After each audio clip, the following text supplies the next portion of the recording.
Байкадыңыздарбы? Акыркы 3 жылдан бери өлкөбүздө бир дагы митинг болгон жок. Стабилдүүлүк орноду, экономикабыз көтөрүлдү, ички дүң продукциябыз өстү. Ошол үчүн тыштан келген инвесторлор азыр кезекке келип тура баштады мына. Президент Садыр Жапаров 6 декабрда акыркы 3 жылдын ичинде Кыргызстанда бир дагы митинг болбогонун билдирди. Мамлекет башчынын митингдер болбогону жөнүндө айтканы караандай калып, президенттин бул билдирүүсүнөн бир күн мурда эле Бишкекте такси айдоочулары митинг өткөргөн. Ошол эле маалда Жапаров жок деп аткан митингдер Кыргызстанда бийликтен конституцияга каршы келген тыюусуна карабастан өтүүдө. Клоп президент айткан 3 жылдын ичинде Кыргызстанда 170тен ашык түрдүү митингдер болгонун эсептеди. Бул үчүн биз жөн гана бул аралыкта чыккан ЖМКдагы жаңылыктарды карап чыктык. Акыркы 3 жылдын ичинде өлкөдө нааразычылыктар үчүн себептер көп болду. Милдеттүү түрдө көзөмөл кассалык аппараттарды, электрондук эсеп фактураларды жана электрондук товардык транспорттук коштомо кагаздарды колдонууга, ошондой эле Ошто базарды көчүрүүгө каршы соодагерлер көп жолу митингтерге чыгышты. 2022 жылы өлкөнүн түрдүү аймактарындагы нааразылыктарга бийликтин Кемпир-Абад суусагдагычын Өзбекстанга берүү чечими себеп болгон. Качан күч түзүмдөрү Кемпир-Абадтын берилишине каршы болгон 20дан ашык кишини кармаганда, адамдар аларды колдоп митингтерге чыга баштаган.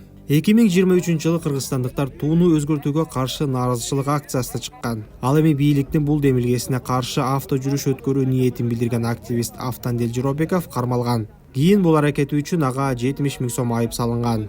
Бирок президенттин сөздөрүндө чындыктын да үлүшү бар. Кыргызстанда митингдер таптакыр эле болбой калса да, мурдагыдан кыйла азайды. Эгер 2022 жылы өлкөдө 110дон ашык түрдүү митингдер болсо, 2023 жылы 40тан, а быйыл 20дан ашык митинг болду. Бирок эмнеге мындай? Бийлик Бишкектин дээрлик бардык негизги жерлеринде митинг өткөрүүгө алгачкы жолу 2022 жылы апрелде тыюу салган. Бул Орусиянын Украинага толук масштабтуу кол салуусуна каршы нааразычылык акциялардын фонунда болгон. Анда баш калаада Орусияны колдогондо акциялар өткөн.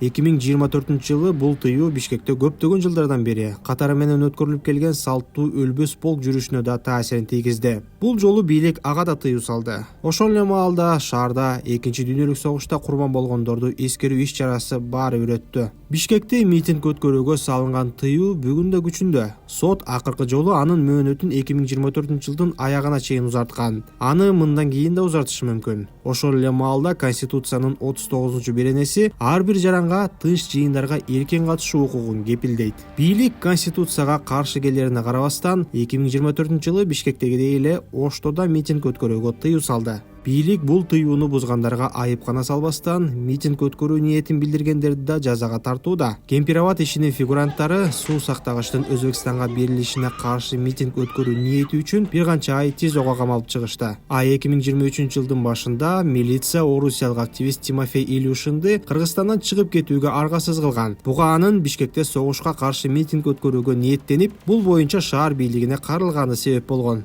Ошол эле жылы августта тынчтык митингин өткөрүү ниети үчүн жазуучу Олжобай Шакир камакка алынып, кийин коюлган айыптар боюнча күнөөлүү деп табылды. Ал 1 жылдан ашык убакыттан соң гана пробация менен бошотулду. Президент Садыр Жапаров мурда өзү да митингтерге катышканын танбайт. Бул үчүн аны соттошкон дагы. Бирок Жапаров ал митингтерди жеке кызыкчылыгы үчүн өткөрбөгөнүн айтууда. Ал башкарып турганда митинг өткөрүүнүн кереги жок окшойт. Ошондуктан анын бийлиги тушунда митингге чыккандар жеке гана кызыкчылыктарын көздөйт деп эсептейт президент. Мындан улам мамлекет башчысы аларга катуу жооп болорун убадалады.